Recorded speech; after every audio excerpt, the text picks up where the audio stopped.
Au cœur de la monarchie britannique, on sent qu'une transition se prépare et peut-être bien plus vite que ce qu'on imaginait. La grande question, ce n'est plus de savoir si le prince William deviendra roi, mais plutôt quel genre de roi il sera. On va donc plonger dans le portrait d'un futur monarque qui est façonné en ce moment même par des événements complètement inattendus. Parce que oui, tout a basculé, et très très vite. Une série d'événements a soudainement propulsé le prince William sur le devant de la scène. D'un coup, il n'est plus juste un héritier pour un futur lointain, il est devenu le visage potentiel de la couronne de demain. En l'espace de quelques mois à peine, la monarchie a été vraiment secouée. Début 2024, on apprend que le roi Charles III est atteint d'un cancer. Et puis, peu de temps après des semaines et des semaines de spéculation, c'est au tour de la princesse Catherine de révéler son propre diagnostic. Face à cette double crise, William s'est retrouvé en première ligne, obligé d'intensifier sa présence publique. Et cette phrase de Jason Knauf, qui a été l'un de ses conseillers les plus proches, elle résume absolument tout. Soudain, le poids des attentes, qu'elles soient publiques ou personnelles, est devenu immense et surtout immédiat. Alors, pour comprendre le futur roi, il faut d'abord, et c'est essentiel, regarder l'homme.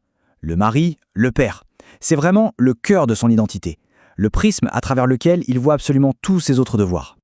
Et ce qui est assez fou, c'est que cette priorité, elle n'est pas négociable. D'après Knauf, quand ils organisaient leur année, la toute première chose qu'ils bloquaient dans l'agenda, c'était le temps en famille. Tout le reste, absolument tout, devait s'organiser autour de ça. C'est un principe de base pour le couple. Et ce choix, on le voit très concrètement dans leur mode de vie. Ils ont fait le choix délibéré de quitter la vie sous les projecteurs permanents du palais de Kensington à Londres pour s'installer à Adelaide Cottage à Windsor. C'est une maison de 5 chambres, sans aucun personnel qui y vit à plein temps. C'est un choix assez radical pour avoir une vie de famille qu'ils veulent la plus normale possible. Mais bon, évidemment, leur vie n'est jamais tout à fait normale. Il y a une anecdote partagée par leur ancien conseiller qui illustre parfaitement ce mélange unique entre la pression royale et la simple réalité familiale. L'histoire est juste incroyable. Le jour de la naissance de la princesse Charlotte, Jason Knauf, qui était à l'époque leur secrétaire de presse, reçoit un petit mot avec tous les détails. Mais en sortant pour aller préparer l'annonce officielle aux centaines de journalistes qui attendent dehors, il perd le papier dans la rue. Imaginez la panique. Heureusement, aucun média ne l'a trouvé. Ça montre un côté moins parfait, plus humain et presque comique de la vie royale. Bon, au-delà de sa vie privée, comment est-ce qu'il aborde son rôle public ? William, ce n'est pas juste un gardien de la tradition. Non, il est en train de redéfinir activement ce que ça veut dire d'être un membre de la famille royale au XXIe siècle. Et comme l'explique très bien Knauf, l'idée ce n'est pas de rompre avec le passé, mais de l'adapter. C'est une évolution qui est essentielle pour que l'institution reste pertinente. Et William et Catherine sont bien décidés à faire les choses à leur manière. Son approche du travail caritatif, par exemple, va bien au-delà des inaugurations ou des poignées de main. Lui, il s'implique personnellement pour avoir des résultats concrets. Prenons son prix pour l'environnement, le Earthshot Prize. Il n'est pas seulement le visage de cette initiative. Non, il est au téléphone, lui, personnellement. Il a appelé directement les propriétaires de tous les grands stades de foot du Royaume-Uni pour les convaincre de remplacer les emballages en plastique par des alternatives plus écologiques. Ça, c'est une approche de leader, pas juste de figure de proue. Et puis, sur la scène mondiale, William a déjà montré qu'il maîtrisait l'art de la diplomatie douce, le fameux soft power. On l'a vu rencontrer des dirigeants comme le président américain Donald Trump pendant des visites clés, parfois même avant le Premier ministre britannique. Et bien sûr, qui peut oublier ces images du jeune prince George en pyjama en train de saluer les Obama ? C'est le charme royal utilisé comme un véritable atout stratégique. Et voilà une perspective qui est vraiment intéressante, leur rapport à la célébrité. D'après Knauf, en fait, ils ne sont absolument pas intéressés par la gloire. Ils se voient comme des gens qui font un travail, qui utilisent leur position par sens du devoir et pas du tout par désir de notoriété. Ce sont, en quelque sorte, des célébrités malgré elles. Mais cette vie publique, elle a aussi ses épreuves.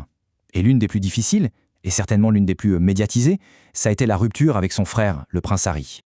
Face à ce conflit, les deux frères ont choisi des chemins radicalement opposés. D'un côté, on a William qui a opté pour un silence digne en gardant ses pensées pour lui. De l'autre, Harry qui a choisi la voie publique, les interviews, le livre, la série documentaire. Deux approches, deux visions d'une crise familiale qui se joue sous les projecteurs du monde entier. Au-delà des gros titres et de la politique de palais, cette citation nous rappelle la réalité humaine de toute cette situation. Jason Knauf, qui a travaillé de très près avec les deux frères, souligne la peine personnelle qu'ils ont ressentie.